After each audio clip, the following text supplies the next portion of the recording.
Ok, alors 18h28 à Paris, probablement 17h28 à Ekalamilkoul. Merci et bienvenue à ce petit live. Comme je vous l'avais dit, il n'y a plus trop de live. Non seulement il n'y a plus trop de live, mais en plus, mes lives ne seront pas longs. Alors aujourd'hui, c'était ma journée de récup. Je sors donc d'une très longue période de travail. Et c'est pas que je me justifie. Voilà. Je n'aime pas servir de mauvaise conscience à la postérité, à la nouvelle génération qui nous regarde. C'est pour ça que je tiens toujours à dire, c'était ma journée de récup, j'ai travaillé et je me repose aujourd'hui pour relancer demain. Alors, bienvenue donc à toi qui viens de t'installer là, depuis Ikalamikoul, depuis Ebebda, depuis Biwombane. Merci à vous tous qui me suivez depuis l'Afrique, depuis les Amériques, depuis l'Europe, depuis tout simplement l'Océanie, l'Antarctique, et même ceux qui me suivent depuis l'enfer et le paradis, je vous suis infiniment reconnaissant. Merci donc et bienvenue à ce petit live de l'enfant terrible du Kalamikoul au moment où il est 18h passé de 30 minutes du côté de Paris, au pays de Charles de Gaulle et de Mesmer. Il est probablement 17h passées de 38 minutes à Ekalamilkoul, au pays de mon grand-père Tigongolo et de ma grand-mère Mvogwembolo Cécile du côté paternel et de mon grand-père, n'est-ce pas, ce grand homme de Dieu catéchiste Betiba Gérard. Je fais donc un clin d'œil comme ça à tous mes oncles du côté des Bemda. Alors, bienvenue à ce direct. Nous allons être très brefs parce que nous ne recherchons pas les vues. Nous ne recherchons pas la visibilité, nous sommes là pour faire de la pédagogie et faire passer le message. À 19h passées, probablement de 15 minutes, j'arrêterai le direct parce que j'irai récupérer Madame Zogo. C'est pour ça que nous irons très vite.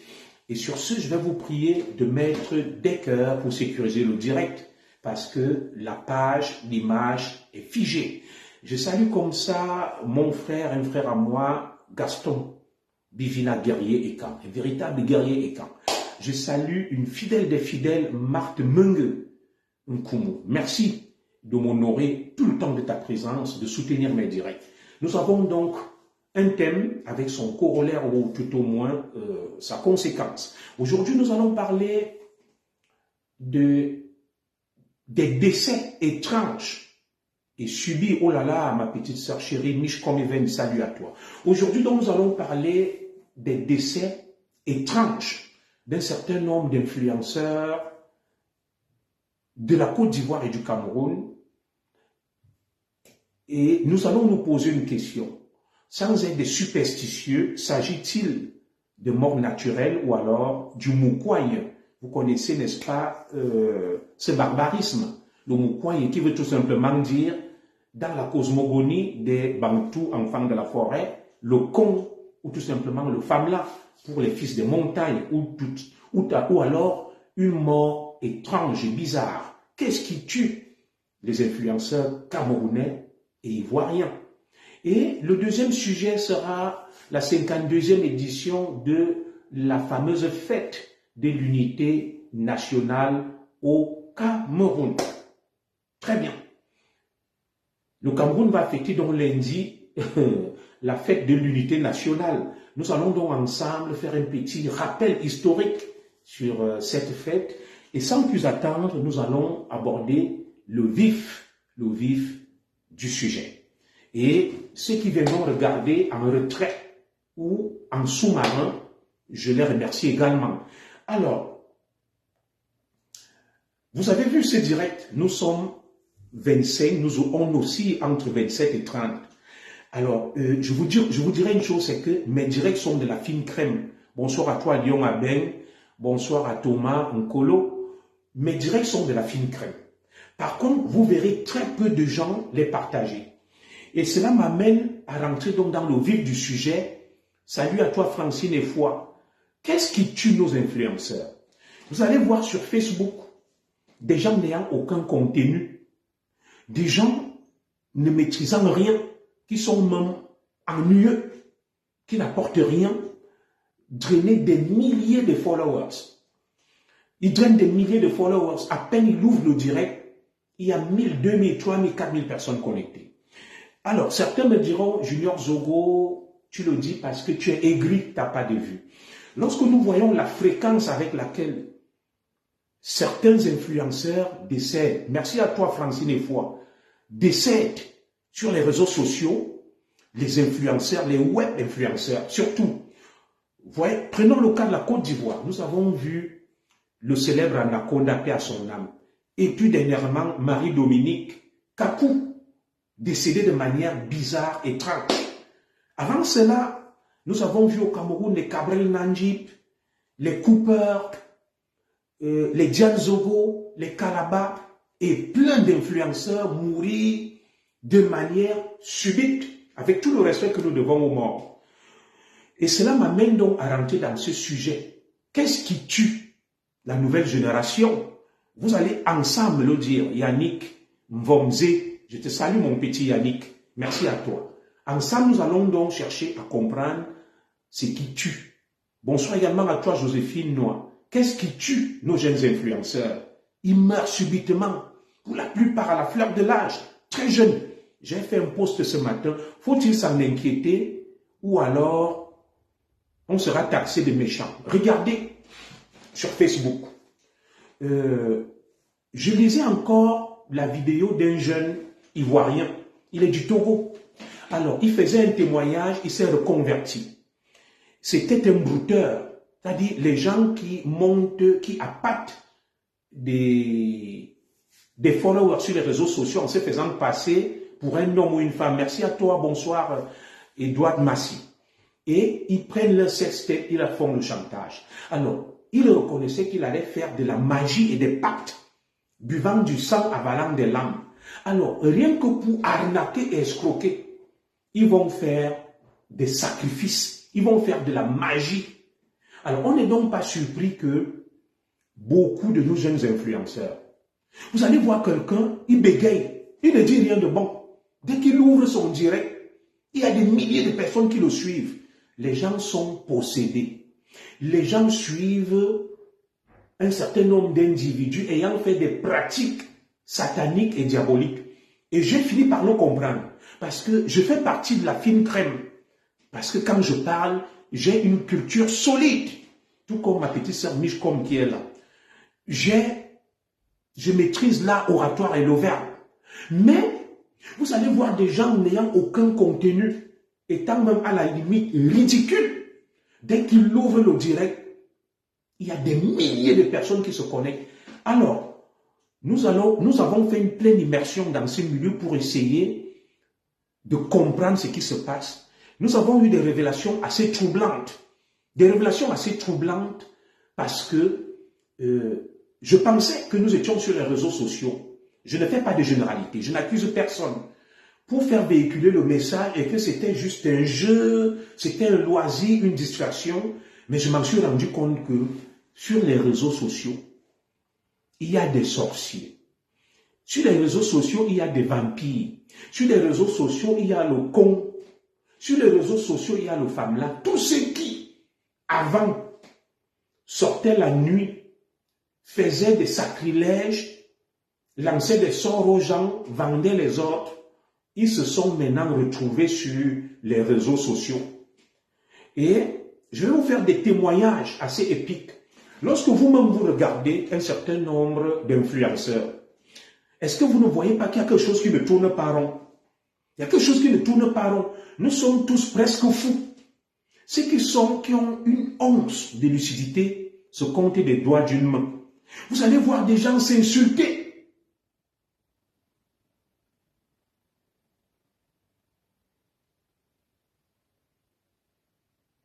Oui, oui, et ils sont sérieux. Vous allez voir des gens s'insulter, des gens clasher, des gens dire n'importe quoi, mais ils ont des milliers de vues. Pourquoi ont-ils des milliers de vues? Nous nous demandons s'ils ne sont pas allés partiser et s'ils ne vous ont pas ensorcelé et envoûté.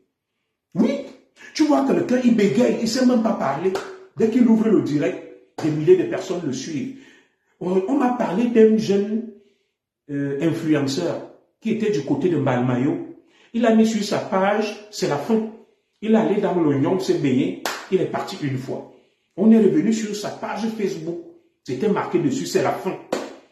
Donc, lorsque nous voyons l'anaconda, paix à son âme, que sa famille m'en excuse, l'influenceuse Marie-Dominique Kakou, mort subite, étrange. Ces gens qui avaient une notoriété terrible et certaine ont fini par se poser des questions. Qu'est-ce qui se passe? Qu'est-ce qui n'a pas marché? Où allez-vous puiser le succès pour mourir aussi tôt et aussi jeune? Des gens n'ayant aucun contenu, aucune substance, qui ne peuvent rien dire de bon. Dès qu'ils ouvrent le direct, des milliers de gens envoûtés les suivent. Mes frères, venez ici. Que chacun vienne me dire où il est attaché et où ils ont pris leurs écorces. Mais on est étonné de voir des gens mourir comme des mouches, tomber comme des mouches à la fleur de l'âge. Tu vas voir quelqu'un là, il va pour se baigner dans l'oignon, il disparaît. Il s'est arrangé à mettre sur sa page, c'est la fin. Tu te demandes que mais qu'est-ce qui ne va pas? Tu vas voir quelqu'un, on te dit qu'il est descendu, il est mort d'accident. Avant ça, il a annoncé sa mort. On te dit que tel là-bas, la voiture s'est fracassée et tous meurent à 30 ans. Tous meurent à 33 ans.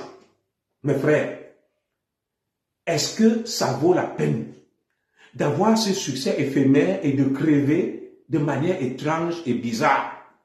Qu'est-ce qui tue nos frères? Et vous allez remarquer que c'est sur le réseau social ou les réseaux sociaux ivoiriens et camerounais qu'il y a de plus de gens excentriques, le plus de gens brillants par la dérive, le plus de gens vraiment qu'on ne saurait qualifier. Tu vas sur le Facebook camerounais, ivoirien, le TikTok, tu vas voir toutes sortes de dérives. Tu vas observer toutes sortes d'abus, d'outrance. Et c'est toujours dans ces deux pays que les influenceurs meurent le plus de manière bizarre et étrange. Tu vas voir, ils drainent des foules, ils parlent. Tout le monde vient s'approcher. C'est l'envoûtement de masse avec la sorcellerie. La sorcellerie s'est installée sur Facebook. Alors, regardez un peu, moi je suis amusé de voir des gens qui font des libéralités, des dons, qui offrent de l'argent. Vous allez voir quelqu'un, moi je travaille avec ma femme, en Europe où nous vivons, écrivez là, ce n'est pas facile de se faire de l'argent. Mais on te dit que tel allait donner 1 million, tel allait donner 2 millions. Tu ne les vois jamais au moment où ils travaillent. Mais ils ont de l'argent.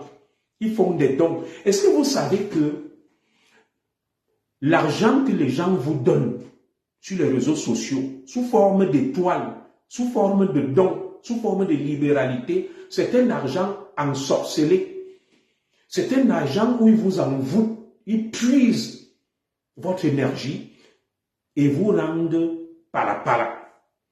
Regardez vous-même les influenceurs ivoiriens et camerounais, ceux qui se font passer pour des influenceurs ivoiriens et camerounais sur les réseaux sociaux, que ce soit TikTok, que ce soit Facebook. Sur 10, 8 ne sont pas normaux. Regardez vous-même, je ne vais pas les citer parce que le mois est haïssable, on ne cite pas les contemporains. Vous-même, vous pouvez mettre des noms là. Vous voyez des papas, des mamans, ils sont fous. Ils débitent des insanités. Ils disent n'importe quoi. Ils sont instables mentalement. Vous savez que toute cette malchance vient d'où? Est-ce qu'on ne fait rien pour rien sur cette terre? Personne ne se lève, va prendre 1 million et vous donne pour rien. Personne ne se lève, vous donne des étoiles pour 1 000 euros, pour 2 000 euros, pour rien. Vous êtes surpris de mourir. C'est quoi le con? C'est quoi le femme-là? C'est quoi le moukoigne? Mettez des cœurs pour soutenir le direct parce que l'image est figée. Abordons donc ces choses. C'est quoi le con? C'est quoi le moukoigne? Quand j'étais tout petit, mon père et ma mère m'avaient dit, si tu croises quelqu'un en route qui te donne de l'argent, ne prends pas. Alors, quand quelqu'un va se lever, il vient m'offrir 20 000 étoiles. Lui-même, tu ne sais pas ce qu'il fait dans sa vie. Lui-même, tu ne sais pas ce qu'il travaille. Mais il va faire des dons. Où est-ce qu'ils prennent cet argent? Et comme le dit ma sœur Marthe Menge, est-ce que vous savez qu'il y a des gens, En vous donnant de l'argent, ils font des incantations dessus. Que l'argent que je donne à tel là, les étoiles que je donne à tel là, il sera toujours fou, il sera toujours paplé, il sera toujours pala.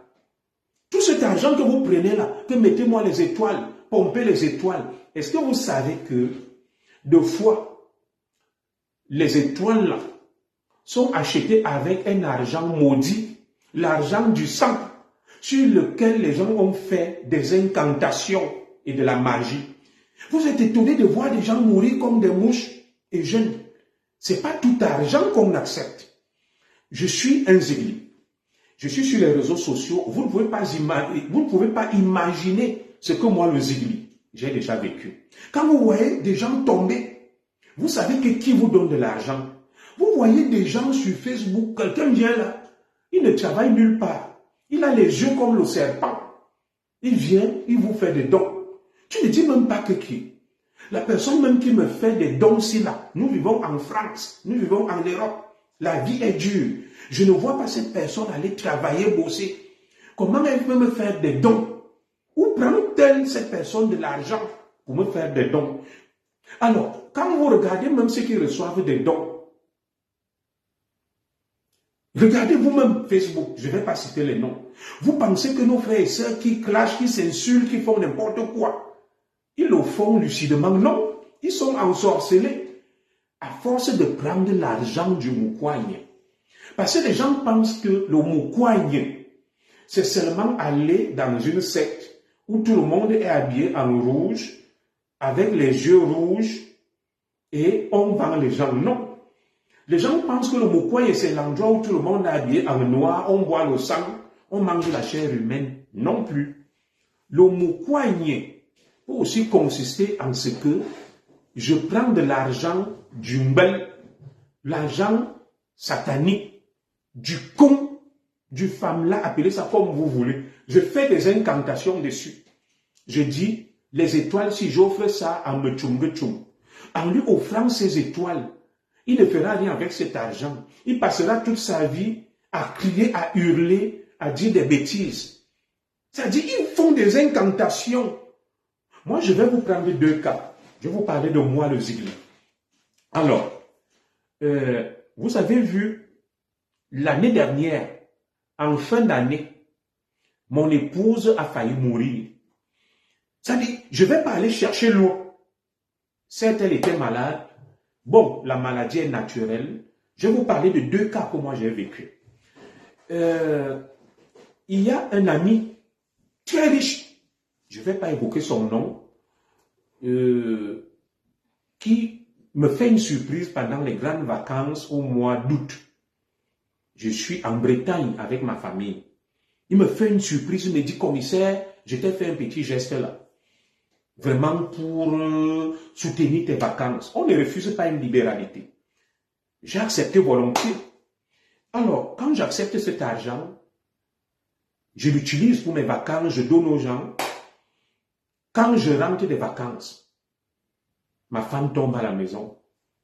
Quand on a fini d'utiliser le dernier centime de cet argent, ma femme tombe. Je ne reconnais plus ma femme. J'étais obligé d'appeler les sapeurs-pompiers. On a amené ma femme, elle a fait une semaine à l'hôpital. Anémie sévère. Elle était à un taux d'hémoglobine, ceux qui sont des médecins là, à -6. Même les médecins ont dit, comment tu as fait pour être en vie? Comment tu s'est déclenché aussi brutalement? Donc, quelqu'un a voulu vendre ma femme dans le moukouagne. Il m'a offert une forte somme d'argent pour mes vacances. Et comme ma femme n'est pas morte, cette personne ne m'a plus jamais appelé, ni écrit. Pourtant, c'est une personne qui m'avait promis que mon commissaire, tu es un ami que j'aime bien. Moi, vu ce que tu fais, je vais te soutenir. Je vais te donner chaque mois une somme. Et quand ma femme s'est rétablie, depuis là, cette personne ne m'a plus jamais appelé, ni écrit, ni même donné la somme promise. Je vous parle de moi pour que vous compreniez que ce qui se passe sur Facebook, il y a le con, il y a l'ombel. Si moi, le zigli, j'ai failli perdre ma femme après avoir reçu une libéralité d'un ami et d'une connaissance. Un homme très riche qui m'a surpris comme ça. Et tout ce qui gravite autour de cet homme riche-là, je n'ai pas dit que cet homme n'est pas un écran. Ils finissent mal. Ils finissent très mal. Je vous dis, j'ai failli perdre ma femme pendant les grandes vacances. Ayant accepté une libéralité et j'ai baissé la garde. C'était des moments d'inattention. Une surprise. Je suis comme ça, mon téléphone sonne, il me dit, mon commissaire, comme tu es en vacances là, je vais te faire un geste. Est-ce que tu peux me donner ton numéro de compte?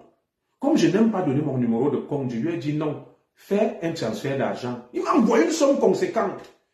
J'ai un peu partagé. Heureusement, je suis un zigli. Je perdais ma femme. Donc, je vous fais ce témoignage pour comprendre que tout ce qui est sur les réseaux sociaux, il y a des sorciers, il y a des gens qui ont le femme-là et le con, qui vous visent, qui nous visent. Je vous dis la vérité. C'est au moment où je prenais cet argent, je n'ai pas mesuré les conséquences. C'est quand ma femme commence à tomber malade, que c'est grave, je dis, hey, Zobo, et qui est? Donc c'est comme ça que tu as failli te faire avoir comme un enfant. Heureusement, moi-même je suis un zigli. Je suis allé, comme j'ai grandi au village avec mes grands-parents, j'ai fait un rituel. J'ai invoqué mes ancêtres en les citant, chacun par son nom, que levez-vous, en les citant par leur nom, que Tirongolo, Mvorembolo, Melingo Noro, tel, levez-vous. Votre femme ne peut pas venir mourir ici, au pays de Gaulle, parce que quelqu'un a voulu nous piéger et nous vendre. J'ai grondé mes ancêtres qu'elle doit se relever. Le lendemain, ma femme s'est relevée. Le lendemain, elle s'est relevée. Et cette personne ne m'a plus jamais contacté. J'ai son numéro. Moi-même, je ne l'appelle pas. Cette personne est très riche. Mais rassurez-vous, ce n'est pas un étang. Ce n'est pas un bêtis. Voilà. Très riche. Je suis resté, j'ai dit Zogo. Donc, c'est comme ça qu'on vend les gens. Deuxième témoignage, vous savez, nous recevons beaucoup de libéralité, contrairement à ce qui s'affiche. Vous savez, le travail est bien fait. Je connais beaucoup de personnalités qui m'ont remercié, d'autres qui sont bien. J'ai également reçu une libéralité il y a quelques années. C'était une très forte somme. Quand je l'ai reçu, je n'ai rien fait avec cet argent. Je n'ai rien fait avec cet argent. C'était beaucoup d'argent. Je prends cet argent, toujours une surprise. Boum! Mon véhicule au moteur coule. J'amène au garage, on me dit, il faut 6 000 euros. Mon deuxième véhicule, boum, le moteur coule. On dit, commissaire, qu'est-ce qui se passe? Des véhicules neufs. Il y a ceci, cela, il faut 4 000 euros. Tout l'argent que m'a offert ce grand ami est reparti dans les problèmes. Tout ce que j'ai pu m'offrir avec, c'était une paire de chaussures que je suis allé acheter. Je crois que j'étais de passage à Rennes. Je me suis arrêté avec ma femme et mes enfants. J'ai dit que chacun prenne une paire de chaussures là. J'ai acheté une paire de chaussures à 500 euros. Une botte. Ma femme a pris, chaque enfant a pris. J'ai dit l'argent là, ça ne reste pas chez moi. Et ce n'était que des coupures de 500 euros. C'est pour dire que faites attention avec l'argent qu'on vous donne. Oui, c'est le point de contact. Il y a un argent qu'il ne faut pas accepter. Quand vous voyez que les gens meurent tragiquement, mais je vous parle de ces deux cas que moi-même j'ai vécu. Moi que vous connaissez, un zigli des ziglis. Un zigli des ziglis, moi, l'enfant des ancêtres. Imprégné dans les arcanes de la tradition, un mystique, un compliqué. On a failli m'avoir comme un bleu. Heureusement, j'ai eu ce qu'on appelle l'intuition, le sixième sens. J'ai dit, waouh, Zogo. Donc c'est toi qu'on va aller accuser que tu as vendu ta femme. Je me suis levé à minuit, j'ai appelé tous mes ancêtres, un par un. Je leur ai dit que j'ai commis une erreur. Je n'ai pas respecté la consigne que vous m'avez donnée, que dans la vie, ne prends jamais l'argent dont tu n'es pas sûr de la provenance. Je dis, hey, qu'est-ce que je viens de faire comme ça? Je les ai appelés un par un. J'ai dit, vous ne pouvez pas laisser faire. Je vous donne le secret. Ça, c'est un secret que je vous donne. Si vous connaissez la lignée de vos ancêtres, quand vous êtes en difficulté, dans votre langue maternelle, vous les appelez un par un, en donnant les noms des gens en difficulté. Vous leur dites, j'ai appelé, comment je connais un peu ma lignée, en commençant par les arrière. J'ai dit, tu te lèves. Ungolo mazna, melingu noro, tigungolo, monungolo, mbowimbo. J'ai dit, levez-vous. Votre sang ne peut pas couler comme celui d'un bleu. Vous allez intervenir tout de suite et m'éloigner cette malédiction. J'ai dit, vous ne pouvez pas laisser faire. J'ai dit, vous ne pouvez pas laisser faire. Oui, Sa Majesté. J'étais en train de dire que j'ai appliqué ce que tu m'as enseigné.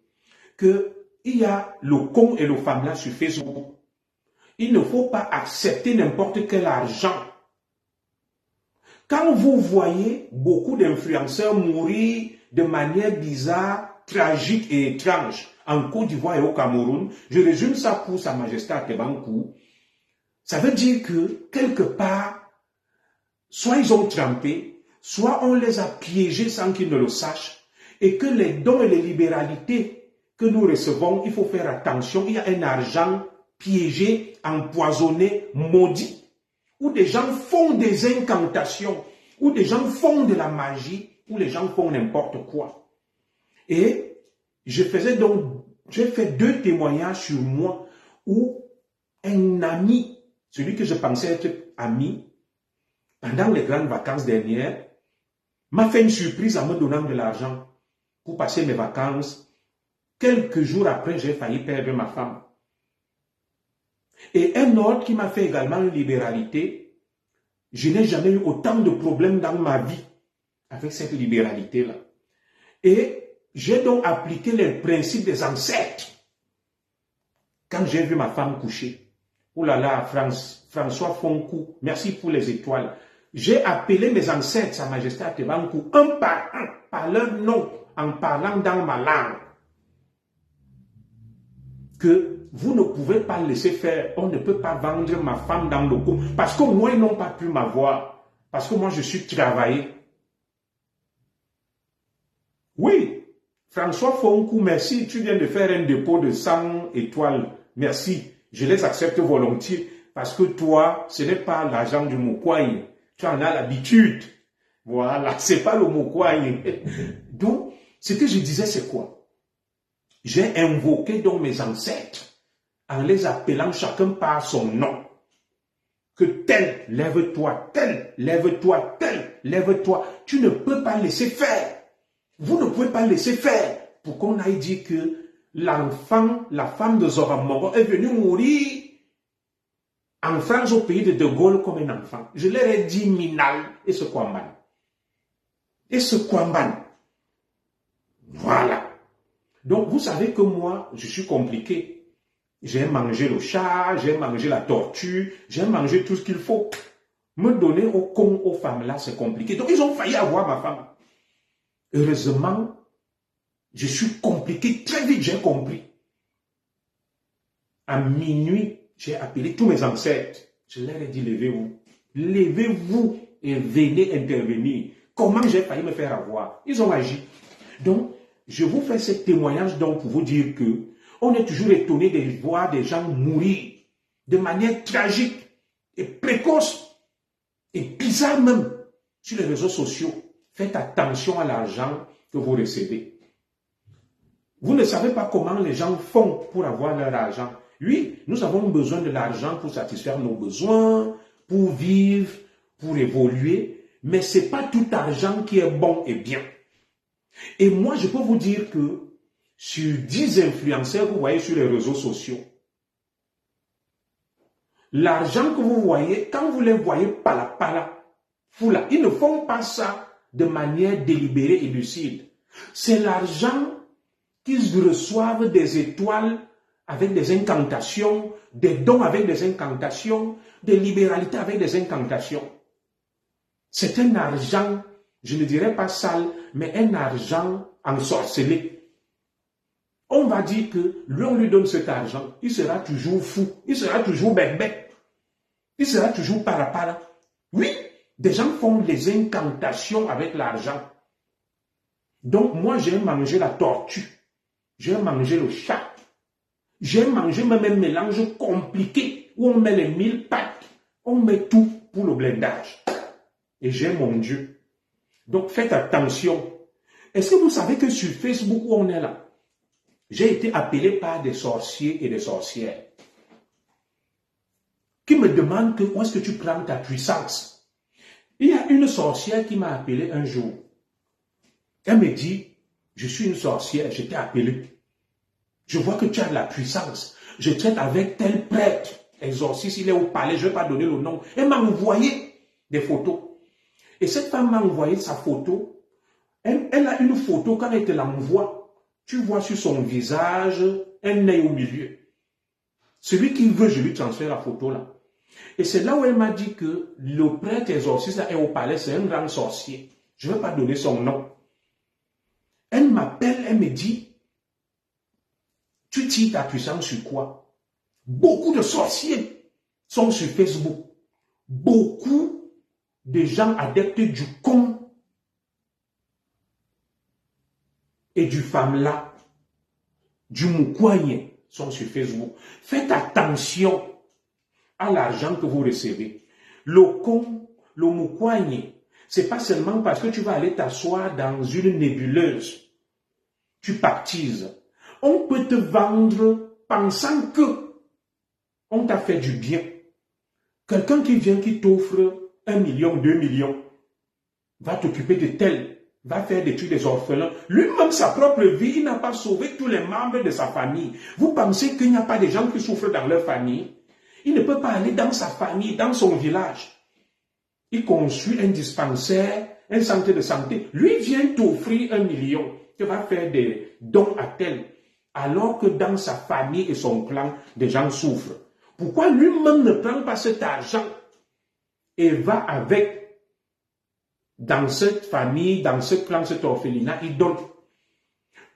D'où leur vient même cet argent? Tu vois quelqu'un qui ne fait rien, qui ne travaille pas. On te dit que, oh, il a fait ceci. Vous savez, Madame Zoro et moi, je vais un peu corser le langage. On est en train de build Oko. Et tout le temps, Madame Zoro vient me dire, waouh, tu as vu là, il y a tel. Ouh là là, il a sorti un immeuble, il y a tel influenceur, tel influenceur. Je lui ai dit, non, Madame Zoro, tu vois comment toi et moi on bosse Dieu, non? Quand on lance même le WOP pour douer un chantier, vous savez qu'il y a le mauvais cœur sur Facebook. Je code le langage parce qu'ils vont se lever à aller dire que Zogoa ceci, Zogoa cela. Donc, on a tellement pour les dos les pieds.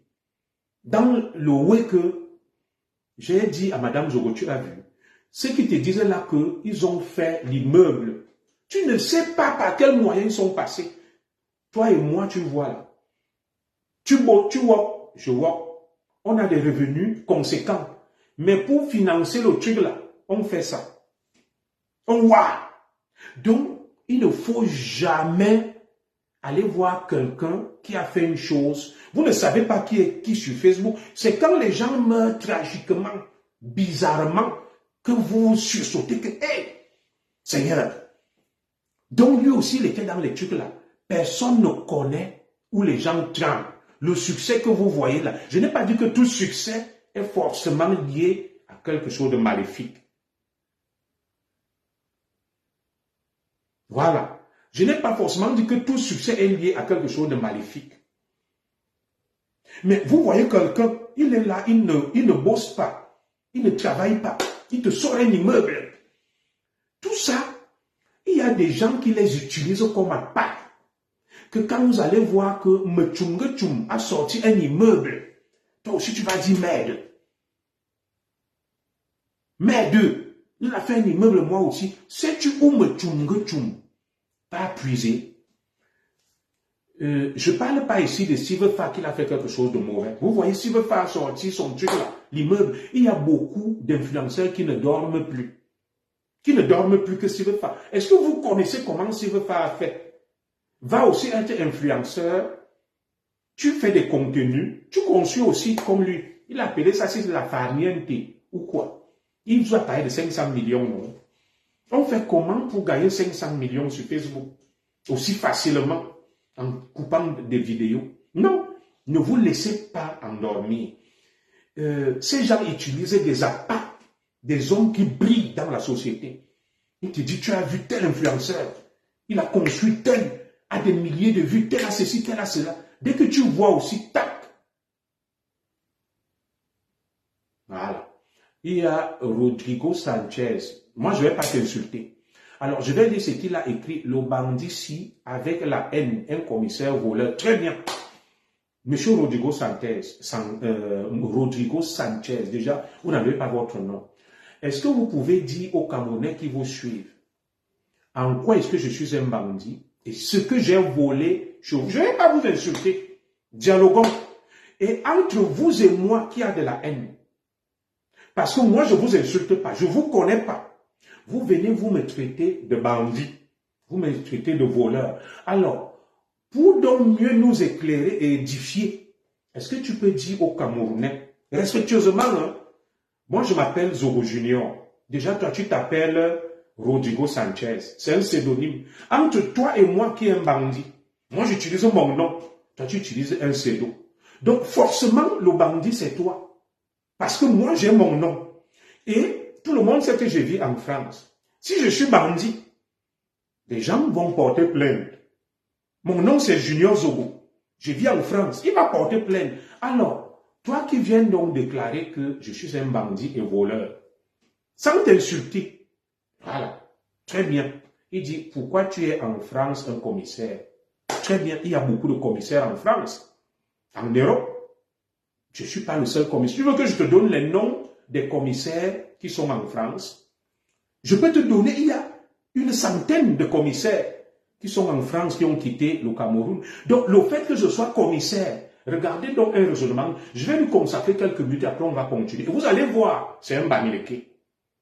Et c'est lui qui dit que tu as la haine. Voilà donc le raisonnement d'un Bamileke. Il dit que le fait qu'un commissaire soit en France, c'est un voleur. Jugez vous-même le raisonnement d'un homme. Je ne l'insulte pas. Le général de Gaulle, voilà. Donne-moi les noms. Je ne sais pas de quoi il parle. Moi, je lui ai dit que je m'appelle Junior Zogo. Toi, tu viens, tu me traites de bandit. Tu mets Rodrigo Sanchez. Quel Camerounais s'appelle Rodrigo Sanchez? Ça, c'est déjà une preuve que le bandit, c'est toi. Parce que moi, j'évolue avec mon nom. Mais toi, tu es même incapable de mettre ton nom. Donc, déjà, rien qu'à ce niveau, le bandit, c'est toi. Et de deux, j'ai une femme. J'ai 4 enfants. Je vis. Voilà le chez moi. Je travaille. Je gagne ma vie. En quoi est-ce que je suis un bandit, un voleur? Et de toi, quand on accuse quelqu'un, il faut argumenter et dire qu'il m'a volé ceci. Est-ce que tu peux donc dire aux Camerounais ce que je t'ai volé? Tu ne pourras pas. Et au final, donc, la haine est de quel côté? La haine est-elle du côté de quelqu'un qui se lève, se met à vociférer alors que tu ne le connais pas? Lui, moi, je ne le connais pas. Je ne l'ai pas insulté. Mais lui, il vient et dit, j'ai la haine. Je suis voleur, je suis bandit. Donc, il me traite de voleur, il me traite de bandit et en même temps, il me traite de haineux.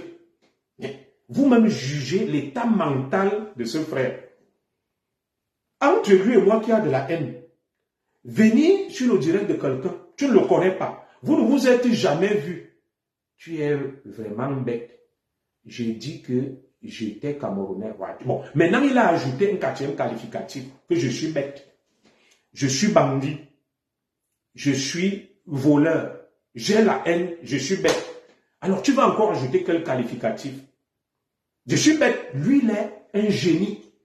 C'est-à-dire, il est le parangon de l'intelligence. Moi, je suis bête. Ça fait 4 qualificatifs. Je suis bandit, je suis voleur, j'ai la haine, je suis tribaliste. Alors, quand vous voyez ce monsieur, c'est un psychotique qui souffre d'une altération de la réalité. Ce genre d'individus, ce sont des sociopathes. C'est-à-dire quelqu'un qui va se lever, qui a des carences cognitives et des carences éducatives.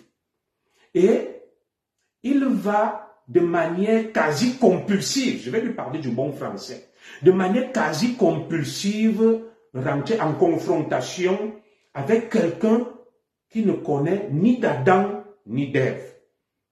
Et il va t'insulter, te brocarder, te vitupérer, te vilipender, mais en même temps, lui va se faire passer pour le creuset, le dépositaire de l'éthique et de la vertu, mais brillant par l'outrance et la dérive.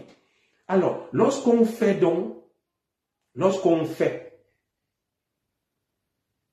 Alain Mbongo a ton médicament, c'est un bamileke. Alors, je vais donc lui dire quelque chose.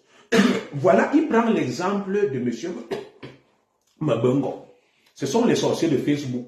Pour juger de l'état mental de ce monsieur, Mbongo a pris 30 ans de prison ferme avec sa femme pour avoir volé l'argent du Cameroun. Ça a été établi des milliards. Alors, lui, il me traite de voleur, mais il considère Mbongo comme un modèle. Bon, jugez vous-même de l'état mental de ce monsieur Rodrigo Sanchez. C'est tout simplement un détraqué mental. Un détraqué mental qui est omnibulé par ma personne. Pour lui, je suis un bandit et un voleur. Je suis un mauvais Camerounais. Le bon Camerounais qui a mon médicament, c'est Edgar Alain Mbongo. Mbongo, condamné par l'État du Cameroun à 30 ans de prison ferme avec sa femme pour avoir volé plus de 400 milliards de francs CFA. Le bamileke Rodrigo Sanchez, comme tout bon bamileke, c'est pour ça que j'aime vous dire que c'est vous qui vous attirez des ennuis.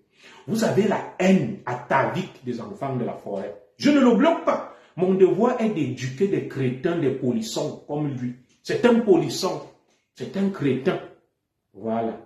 Tu as été viré par Alain Mbongo pour vol. Et il écrit vol avec eux. Alors, j'admets que j'ai été viré par Alain Mbongo pour vol. Mais comment Mbongo, alors lui-même qui est un modèle, va à Konengi pour vol de 400 milliards avec sa femme? Avec sa femme. Tu es tout simplement un fou. C'est-à-dire, la haine te rend bête. S'il y a donc quelqu'un qui a la haine, c'est toi. Et c'est la haine de certains bamileke vis-à-vis des enfants de la forêt qui ne connaissent pas, parce que mon direct n'était pas orienté contre un bamileke. Voilà donc un bamileke qui vient de façon quasi compulsive. Il a peut-être fini, comme je parle du Moukouaï, ce genre de personnes, Rodrigo Sanchez, c'est des gens qui violent leur mère pour l'argent. Peut-être il est touché par les vérités que j'assène. Voilà. C'est des gens qui violent leur mère, qui couchent avec les porcs. Quand tu vas dire ça, on va dire que Ozo. Donc, comme il est touché par ce que je viens de dire, ça l'énerve. Ça l'énerve. Un autre vient me dire, commissaire, laissons la distraction car nous avons un combat en commun qui est le changement. Moi, je pense qu'après le changement, nous reviendrons sur nos problèmes internes. Voilà. Alors, je vais sortir par ça. Magloire Wafo. Très bien. Amer Kamer a laissé la haine chez toi. Bon, c'est un fou, c'est un détraqué mental. Amer Kamer a insulté les bamileke. Je ne parle même pas d'Amer Kamer ici. Il vous a traité de mouton, de ceci. Tu m'as déjà vu un jour insulter les bamileke. Moi, je vous dis juste les vérités. Donc, alors, mon frère Magloire Wafo, voilà un détraqué mental qu'on appelle Sanchez machin. Un sans nom. Il vient, je fais le direct sur autre chose. Il se met à vociférer des insanités. Quand je le regarde, tu viens, tu me dis non, laissons la distraction. Nous avons un ennemi commun, le changement. Je n'ai pas un ennemi commun avec vous.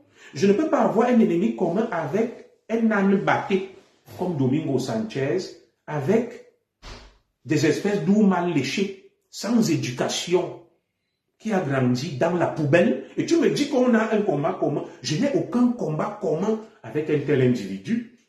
C'est tout simplement un mécréant. Quel combat je peux avoir avec lui? Et qu'est-ce que tu appelles le changement? Qu'est-ce que tu appelles le changement en fait? C'est quoi le changement pour toi? Le changement pour toi, c'est d'instaurer la haine. De dire qu'il y a ça, il y a ça. Non, ce changement que vous voulez pour vous venger, ce n'est pas du changement. Voilà. Il dit, le voleur de Togo est là pour la distraction. Bon, il écrit tellement avec des fautes. Moi, je pense que c'est un quasi-analphabète qui est trop complexé par ma maîtrise de la langue. Il est obnubilé par ma personne. C'est même à la limite un tchèlè. Après, je vais le bloquer. Quand vous voyez Rodrigo Sanchez, c'est un tchèlè. C'est quelqu'un qui couche avec sa mère, qui couche avec les porcs, et certainement qui a été livré par la famille et qui se trompe des cibles. Il vient faire ce qu'on appelle un transfert de haine sur moi alors qu'on ne se connaît pas. Non seulement il veut me tenir pour responsable de son illettrisme et de son analphabétisme. Parce que quand vous voyez les gribouillis qu'il écrit, il écorche la langue française. C'est presque un analphabète. Et en plus de ça, c'est certainement un porc qui vit quelque part dans une porcherie, qui a fini de violer sa mère. Et il vient faire un phénomène de transfert sur moi, mon frère. Va violer ta mère et les porcs. Je ne suis pas responsable de ton mal-être. Quand on allait à l'école, tu volais. C'est toi-même le voleur. Tu violais les porcs et tu violais les mamans. Aujourd'hui, tu en veux aux gens. Donc, moi, je ne suis pas responsable de ta folie, de ton mal-être et de ta malédiction. Donc, retourne à l'école t'éduquer. Va revoir ton processus éducatif avec ta mère que tu violais. Et va demander pardon à ta mère. Ce n'est pas moi qui t'ai demandé de violer ta mère. Voilà. Je vais le capturer là. Ce n'est pas moi qui t'ai demandé de violer ta mère. Ce n'est pas moi qui t'ai demandé de violer les porcs. Ce n'est pas moi qui t'ai demandé d'aller dans le Moukwanye pour en vouloir à tout le monde. Donc, rentre tranquillement au village. Rodrigo Sanchez va demander pardon à maman Magne. Que maman, je m'excuse de t'avoir violé toute ma vie. Un enfant ne doit pas violer sa mère. Tu vas voir tous les porcs. Tu demandes pardon aux porcs. Qu'un homme ne viole pas les porcs. Je ne mangerai plus du porc. Je demande pardon. Et quand tu auras fini, tu vas à Baham, tu t'inscris à l'école. Tu apprends à lire et à écrire. Et quand tu auras donc terminé avec ce processus, reviens me voir. Tu pourras être mon interlocuteur. Nous continuons donc. Très bien. Donc lui, il a été éduqué. Je lui ai dit ce que j'avais à lui dire. Je continue en vous disant donc qu'il faut faire attention parce qu'il est vraiment venu nous distraire pour rien. J'irai chercher Madame Zoko. L'argent que vous recevez, vous ne savez pas d'où il vient. Et vous allez être surpris par des morts étranges, bizarres. Vous dites, ouais, il est mort jeune, il est mort d'un accident. Les gens qui viennent vous offrir faire des dons, des étoiles, la générosité, vous ne savez pas d'où ils viennent. Faites très attention. Le con, le femme-là ne vient pas seulement parce que tu es allé entrer dans une secte. On peut te vendre sans que tu ne le saches. Donc toi qui rigoles sur Facebook, qui réclame des étoiles, qui réclame des dons pour aller aider les orphelins, ces gens puisent votre substance vitale, vous finissez sans que vous nous en rendiez compte. Quelqu'un ne se lève pas et te donne 1 million pour rien. Parce que pour travailler 1 million, c'est dur. Quelqu'un ne se lève pas, il t'offre 1 000 euros pour rien. Parce que pour travailler 1 000 euros, c'est dur. À bon entendeur, salut. Continuez donc à prendre cet argent des incantations, de la malédiction. Vous allez toujours voir des gens fous sur Facebook. Ils montent les caleçons, les seins. Ils font n'importe quoi. Ils sont tous par là, tous mazémés, tous fous. À cause de cet argent, de la malédiction qu'ils prennent, sans s'en rendre compte. Et pour que ces gens guérissent de cette dérive, il faut qu'ils aillent voir des prêtres exorcistes qui fassent un rituel pour se purifier. Ils ne le savent pas, beaucoup ne le savent pas. Ils vivent comme des moutons. Continuez à prendre cet argent, vous allez voir. Et maintenant, je vais revenir sur la fête de l'unité. Nous allons fêter, les Camerounais, l'élite du Cameroun va fêter la 52e édition de la fête nationale, de la fête de l'unité nationale, sur le thème que je vais vous lire. Le thème de la 52e fête dite de l'unité nationale est le suivant. Armée et nation ensemble pour un Cameroun uni, pacifique et prospère. Armée et nation ensemble pour un Cameroun uni, pacifique et prospère. Très bien. Vous savez, si la jeunesse camerounaise, même ivoirienne, se livre à ce genre de pratiques, c'est à cause de l'élite au pouvoir. Cette élite qui ne permet pas à cette jeunesse d'évoluer. Cette élite qui ne permet pas à cette jeunesse de pouvoir aussi s'émanciper. Et une jeunesse fragilisée, les gens ne peuvent que basculer dans ce genre de pratiques, la facilité, le moukouagne, le famla, le con. Donc, ceux qui sont responsables de la mort de Kabel Nanjib, de la mort de Cooper, de la mort de Kalaba, de la mort de Diane Zogo, de la mort d'Anaconda en Côte d'Ivoire, de Marie-Dominique Kakou, de Bob Lee, ce sont les dirigeants politiques de la Côte d'Ivoire et du Cameroun. Parce que si cette jeunesse avait eu des repères, comme vous voyez là, le pseudonyme Domingo Sanchez, il n'a pas de repères. Il est carencé plus. Si cette jeunesse avait eu des repères, elle n'aurait pas basculé dans de telles dérives. C'est donc ces adultes-là, ce sont ces adultes-là, l'élite au pouvoir, qui privent notre jeunesse du bonheur, qui poussent cette jeunesse à aller se suicider dans le moukouaye et le con. Ils continuent à entretenir des slogans creux, fête de l'unité nationale. Le 20 mai 1972, Amadou Ahidjo va donc organiser ce qu'on appelle un référendum sur êtes-vous d'accord de vivre ensemble? Parce que le Cameroun a connu plusieurs étapes. 1960, l'indépendance du Cameroun sous occupation française. En octobre 61, indépendance du Cameroun sous occupation britannique et rattachement au Cameroun libre sous occupation française. 1961, c'est donc ce qu'on appelle la réunification des deux Camerouns. Réunification 1961.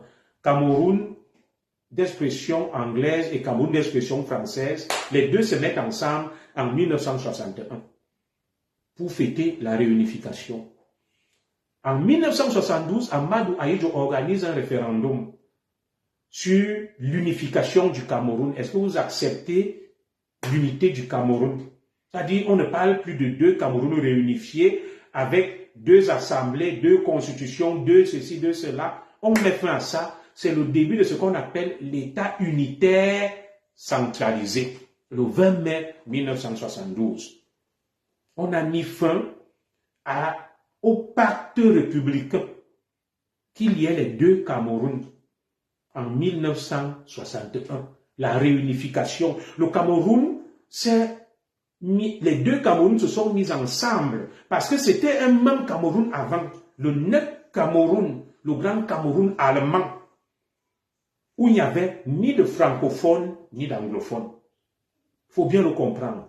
20 ans, l'occupation franco-britannique, le Cameroun est divisé. Indépendance d'un Cameroun 1960, l'autre en 61, réunification.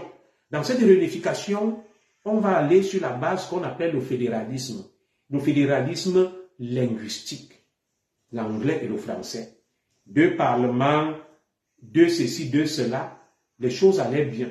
En 1972, donc, le président Amadou Ahidjo décide de passer à l'unification, de mettre fin à la réunification du Cameroun. Il faudrait que nos enfants comprennent bien ça.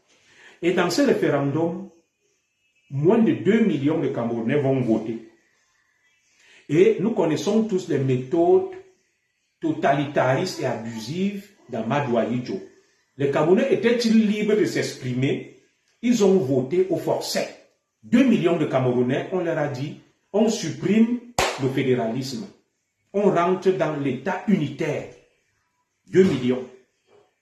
52 ans après, quand vous allez vous retrouver lundi pour boire les ruinards, les Dom Pérignon et autres, pour fêter une unité nationale sur le papier, un tigre sur du papier. 52 ans après, est-ce que vous pensez que cette philosophie mise en avant par Amadou Ahidjo et poursuivie par le président Biya est constructive et positive? Lorsqu'on regarde la situation du Cameroun, les armes parlent dans le nozo. Les anglophones disent que de ce Cameroun, nous n'en voulons plus. Dans le Grand Nord, il y a la montée des séparatismes. Et dans le reste du Cameroun, plusieurs communautés revendiquent le fédéralisme. Mais, comme des autistes, nos dirigeants continuent à croire à un écran de fumée, à une écume. L'unité du Cameroun. L'unité ne se décrète pas. L'unité ne se force pas. L'unité se vit. La nation camerounaise, c'est quoi la nation camerounaise? Le Cameroun est une mosaïque de tribus, de communautés, de peuplades. Alors, on ne force pas l'unité nationale. L'unité nationale, ce n'est pas que le 20 mai, quelques petites élites embourgeoisées et corrompues se retrouvent, ces élites même qui poussent la jeunesse dans le moukoigne, dans le vol, vont manger et boire, sabler du champagne et faire la fête à la place des autres et proclamer l'unité nationale. Un pays n'est pas le reflet des valeurs symboles inscrites sur le fronton de ses édifices publics, liberté, égalité, fraternité. C'est la pratique qui est faite au quotidien. Alors, les Camerounais ont été consultés en 1972. Cela fait 52 ans. Vous avez suivi actuellement, il y a des émeutes dans les territoires français en Nouvelle-Calédonie.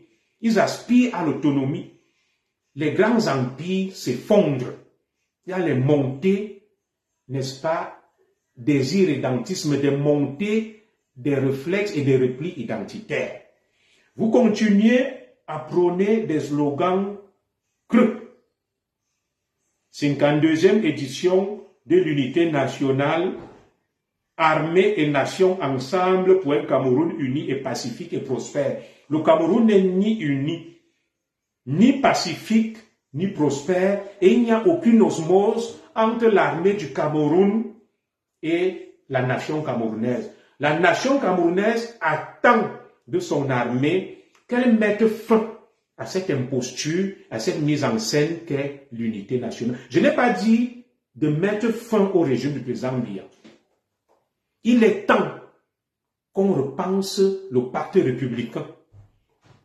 Le pacte républicain qu'on nous impose a été adopté par 2 millions de Camerounais seulement en 1972. Il faut donc reconsulter les Camerounais. Il faut passer au référendum. Moi, je ne me sens pas engagé par ce qui a été décidé par mes parents, mes ancêtres en 1972. Je n'ai pas voté pour l'unité nationale. Et le Cameroun, la population camerounaise est à plus de 60% constituée des jeunes nés après 1972. En quoi est-ce que cette jeunesse devrait se sentir concernée par un pacte républicain voté par les anciens, les papas? Au bout de 52 ans, L'heure est venue de repenser ce pacte républicain, de redonner la parole aux Camerounais. Ayons le courage. Ne restons pas dans des écrans de fumée. Néné, Néné, tu te calmes tout de suite. Je te demande de te calmer tout de suite. Et je ne veux plus rien entendre là-bas en bas.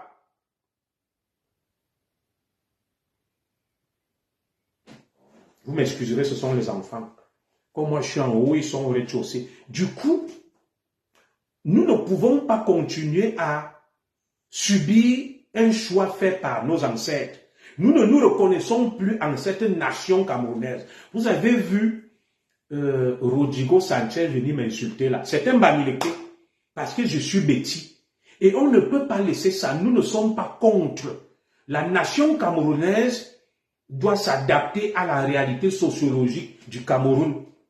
L'État unitaire centralisé, cette époque est révolue.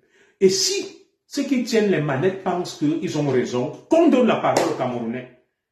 Nous demandons un référendum constitutionnel sur le pacte républicain au moment où les gens vont se retrouver lundi, le 20 mai, en train de fêter la 52e édition d'un pacte républicain anachronique et déphasé. Au moment où beaucoup de Camerounais, nous respectons le président Biya. On n'a pas vu le président Biya. Il s'inquiète même. Il se demande que mais, le 20 mai même, il sera comment? Est-ce qu'il pourra marcher? Non. Sortons de cette mise en scène. De cet écran de fumée. Redonnons la parole aux Camerounais si nous avons le courage. Et si nous ne redonnons pas la parole aux Camerounais, il y aura toujours du désordre. Comme vous voyez en Nouvelle-Calédonie, on ne peut pas mater le peuple tout le temps et penser qu'on va décréter l'unité nationale. Il n'y a pas d'unité nationale au Cameroun. Le Cameroun nécessite un autre pacte républicain. Donc, au moment où vous allez vous retrouver lundi pour boire et manger, vous ne buvez pas pour nous. À la veille de chaque 20 mai, je réitère ce message. L'avenir du Cameroun est ailleurs.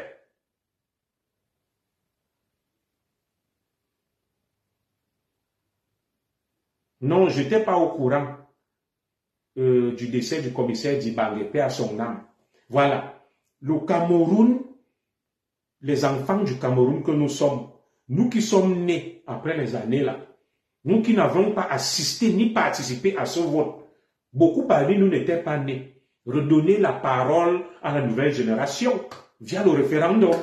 Est-ce que oui ou non, vous êtes pour l'État unitaire ou pour une forme composée de l'État? On ne peut pas continuer avec un État unitaire avec les Ngongo. Un État où le président est fatigué et, en son âme et conscience, le président aurait même pu prendre sa retraite. Mais il y a des adeptes du jacobinisme qui profitent de cet état de fait, qui instrumentalisent le président et lui disent que tu dois être là. Non, nous ne fêtons aucune unité le 20 mai lundi. Nous fêtons une imposture, quelque chose d'anachronique et de déphasé. Et il faut revoir tout ça. Donc je vois des gens, les Camerounais vont te dire, oh tu prends des positions. Ne prenez pas de positions. Restez, soyez loyaux et fidèles à l'imposture. Moi, je ne m'accommode pas à l'imposture. J'ai le droit d'être en désaccord. Ceux qui pensent qu'ils doivent se conformer et que le bon citoyen, c'est celui qui se conforme et de venir dans les inbox, mendier, demander l'argent, dire que sa femme est malade, dire qu'on ne peut pas enterrer sa mère. Vous-même, vous êtes des lâches. Parce que dans ce Cameroun, vous souffrez plus que moi. Le fait d'être en désaccord n'est pas synonyme d'une amitié.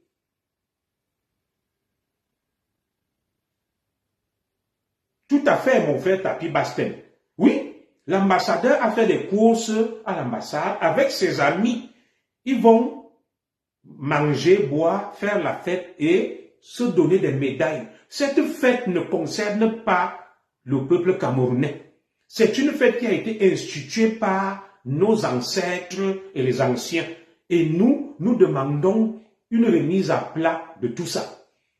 Si vous pensez que vous avez raison, allons au référendum. L'avenir du Cameroun va se jouer sur ça. l'homme politique qui va porter cette réforme audacieuse et courageuse. Non. La forme de l'État doit s'adapter à la réalité sociologique du Cameroun. On ne peut pas superposer des grands principes anachroniques et nous les imposer. Ils ont acheté du champagne, des trucs, dépensé beaucoup d'argent dans l'ambassade du Cameroun. Bonsoir à toi, ma grande sœur Brigitte Ivana. Cette fête me concerne en quoi? Cette fête concerne Laurent Béguéné en quoi? Nous ne sommes pas concernés. Allez dire ce que vous voulez, que nous sommes aigris, frustrés, on a faim. Moi, Junior Zoro, enfant du Kalaminkoul, je ne suis pas concerné par le 20 mai. La fête de l'unité nationale ne me concerne pas. Et je sais que beaucoup de jeunes comme moi ne se sentent pas concernés par cette fête. C'est la fête des anciens qui veulent maintenir le statu quo via l'État unitaire où il y a les hautes instructions. Regardez vous-même comment pouvons-nous continuer avec un tel système. Et des gens te diront qu'ils sont à l'aise. Un système où le ministre de la Justice sort un article où il estime que la justice n'est pas libre. Il y a les hautes instructions. On voit Samuel Eto'o là-bas à la FECAFOOT. Pareil, des hautes instructions. Il les a tournés en ridicule. Alors, c'est un tel pays où les gens vont aller s'asseoir le 20 mai autour du président Biya et faire la fête de l'unité dans un pays où un individu se lève, prend des décisions à la place du président. Alors, moi je ne sais pas. Sur haute instruction du président, le président est-il devenu sourd-muet? Est-il bègue? A-t-il perdu l'usage de la parole? Est-il incapable d'écrire ou de décider lui-même? Pourquoi faut-il que des gens parlent au nom du président?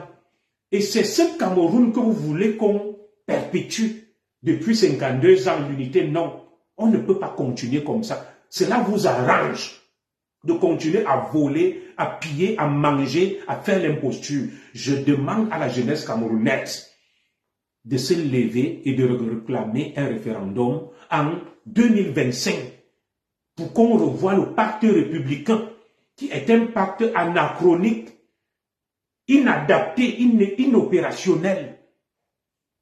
L'État unitaire, soit décentralisé ou centralisé, appelez ça comme vous voulez. L'État unitaire est un vestige de l'autoritarisme, de la dictature. Le Cameroun, qui est une mosaïque, doit s'adapter à sa réalité sociologique, qui impose un certain fédéralisme. Maintenant, trouvons la formule pour introduire ce fédéralisme. Certains parlent du fédéralisme communautaire, d'autres du fédéralisme linguistique. Moi, Zoro, je parle d'un fédéralisme culturel, coutumier et anthropologique.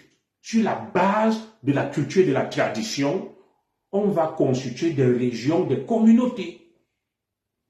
Et maintenant, nous pourrons nous mettre ensemble dans une nation camerounaise arc-en-ciel, constituée de plusieurs régions sur la base de réalités sociologiques. Parce que là, les tensions sont à leur comble, au maximum. On ne peut pas continuer à forcer l'unité à la baïonnette. Ça ne marchera pas. C'est un vestige de l'histoire, l'État unitaire. 2 millions de Camerounais ne peuvent pas décider à la place de 30 millions. C'est une question de bon sens, de logique, de réalité mathématique. Ceux qui se sont prononcés en 1972, ils étaient 2 millions. Nous sommes aujourd'hui 30 millions. Une progression géométrique. Il est temps de redonner la parole aux Camerounais. Des 30 millions de Camerounais que, bon, les autres avaient décidé à votre place il y a 52 ans, ils étaient 2 millions. Est-ce que vous, les 30 millions, vous êtes toujours d'accord? L'élection présidentielle de 2025 doit tourner autour de ça. Parce que tous les problèmes du Cameroun viennent de ça. L'État unitaire, l'unification du Cameroun, qui s'est faite sur la base de quelque chose de faux. Parce que Amadou Ahidjo, qui aimait le pouvoir, a voulu concentrer tous les pouvoirs entre ses mains en passant de la réunification à l'unification. Et, je vous répète, l'unification est un vestige de l'autoritarisme et du centralisme et à la limite du dirigisme et de la dictature. Des États modernes ne peuvent plus fonctionner sur cette base.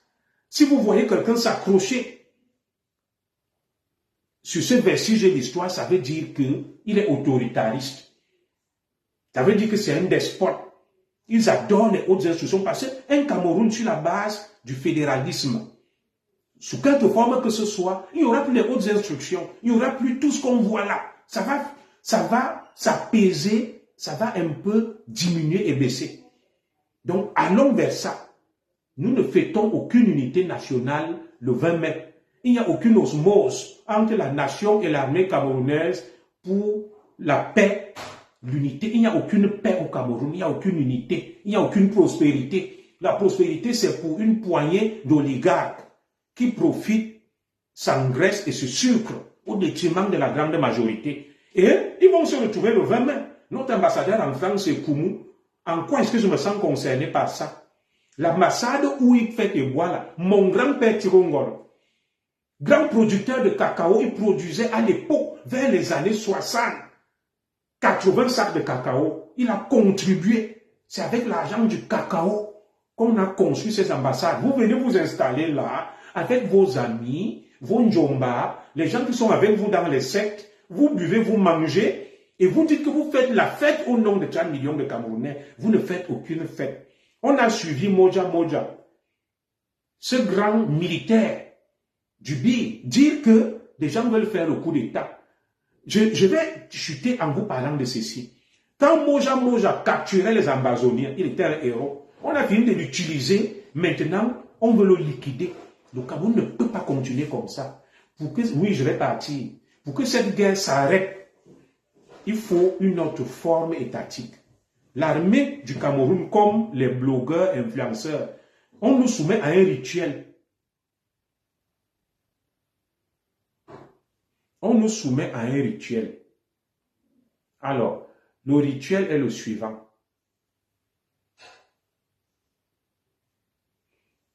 Lorsque on veut te recruter dans l'armée ou la police, nous sommes passés devant un jury à poil. On regarde la forme de ton zizi, les femmes, les seins, les fesses. Pour moi, à l'époque, j'ai banalisé ce rituel, mais avec du recul, je me rends compte que c'était un rituel satanique. C'est pour ça qu'aucun officier de l'armée du Cameroun ou de la police ne peut rien faire ou entreprendre parce qu'on nous humilie. Je vous dis ça, c'est un secret que je trahis. On nous humilie au moment du recrutement. Tout le monde passe, tu défiles comme tu es sorti du ventre de ta mère. Tu te courbes. On regarde l'anus, on regarde le sexe, on regarde le corps, on regarde les seins. Et vous pensez qu'un homme qui a été autant déshumanisé, humilié, peut faire quoi? Voilà le rituel. Tous ceux qui sont dans l'armée là, c'est par ce rituel qu'on passe. Les hommes et les femmes, les voyeurs exhibitionnistes sont assis. Ils vous regardent nus. Je me dis même qu'heureusement, moi c'était vers les années 2000. Il n'y avait pas encore Facebook. Peut-être les gars là même gardaient les images, filment. On passe par un rituel satanique. Mettre les gens à poil. Des gens viennent guetter ton anus. Ils touchent tes testicules. Ils regardent ton sexe. Les femmes, on met les doigts. Non. Vous pensez que ces pratiques ont lieu partout. Et vous attendez à ce que des tels individus, qu'on appelle officiers de l'armée et de la police, soient utiles en quoi? Quand tu es passé à poil, tu défiles pendant des heures, tout le monde te voit. C'est un rituel satanique où moi-même je suis passé. Avec du recul, je me dis, Zogo, ouais, qu'est-ce qu'on t'a fait comme ça? J'étais encore trop jeune et je n'avais pas l'esprit ouvert. C'est des choses qu'il faut rapidement bannir. C'est de la sorcellerie. Quand on te recrute dans l'armée, la police au Cameroun, tu passes par un rituel de sorcellerie, à poil, comme tu es sorti du ventre de ta mère. Et vous imaginez des adultes, des femmes, des hommes. Tu es là, le zizi va à gauche, il va à droite. On te dit, courbe-toi, monte l'anus. Femme comme homme. Et vous pensez que des gens ayant été soumis à un tel rituel, qu'est-ce qu'il faut attendre de rien? Il y a beaucoup de choses à refaire dans ce Cameroun. Moi, je vais m'arrêter là pour vous dire que je ne fête rien le 20 mai. Et beaucoup de jeunes comme moi ne vont rien fêter. Ça, c'est la fête de ceux qui profitent et qui veulent maintenir le statu quo. Un statu quo anachronique, déphasé et dépassé. Nous devons passer à autre chose. Le Cameroun ne peut plus continuer à fonctionner de cette manière, où on impose, n'est-ce pas, un paradigme éculé qui entretient la corruption, l'incompétence et toutes sortes de dérives. Nous devons mettre fin à ce pacte républicain en redonnant la parole aux Camerounais. 2 millions de Camerounais ont décidé en 1972 et nous sommes en 2024 et 2 millions de Camerounais ne peuvent pas décider à la place de 30 millions. C'est une question de logique et de bon sens. Redonnons la parole aux Camerounais. Quelle forme d'État voulez-vous? Êtes-vous favorable à l'État, à l'unification ou à la réunification? Les Camerounais vont décider de leur destin. Ne décrétez pas ça. Ce n'est pas vous qui décidez. Donc sachez que je ne suis pas concerné. Mais je suis républicain, je respecte la République, mais je ne suis pas concerné par votre 20 mai. Pour moi, ce pacte républicain ne me lie pas. Je n'étais pas là, je n'ai pas voté. Et les Camerounais qui sont en vie aujourd'hui, plus de 70% n'ont pas voté ce pacte républicain. Ils n'étaient pas là. Et on ne peut pas leur imposer ce dont ils n'ont pas décidé. Que Dieu vous bénisse.